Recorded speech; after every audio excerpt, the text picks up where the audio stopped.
তার ভাতারকে অন্য বোতল লাগানো করাই তো, ওই ভাতা লাগিয়ে বেকার বোকাচুদা পাতলা হয়ে ফিনফিনি হয়ে মারা গেছে, বুঝলি তো। যখন সে যৌবনেই বিধবা হয়ে গেছে, তার এখন লেবার লেগে কটকট করছে। আমার সাথে একটু আলাপ সালাপ হয়েছে, আমাকে বলছে তুমি আমাকে বিয়ে করো, তোমাকে আমি 1 বিঘে জমি দেবো, একটা বাড়ি দেবো, তাই বলছে। তোর যে বউ আছে বে ঘরে? সেই জন্যই তো বলা তোর কাছে ডিসিশন নিতে এসেছিল, ওরা কি করবো তাই বল। তা মেয়েটার বাড়ি কোথায় রে বোকাচোদা? ওই খাল পাড়াইবে ডাড়ার ধারে।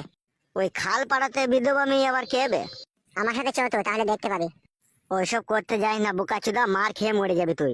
তুই আমার বন্ধু, তুই আমার সাথে যাবি কিনা তাই বল। তুই যদি যাস তা ভালো কথা, না গেলে তোর সাথে আমার কোনো সম্পর্ক থাকবে না। এই চুদির ভাইরা এমন এমন কাজ করে না, কাজের কোনো ওষুধ থাকে না। চোরে বুক চুদির ভাই, সে কেমন বিধবা মাগে তাকে দেখছি, চো তার কত কটকট করে চলিবার লেগে। আয় ভাই, আয় আয় আয়।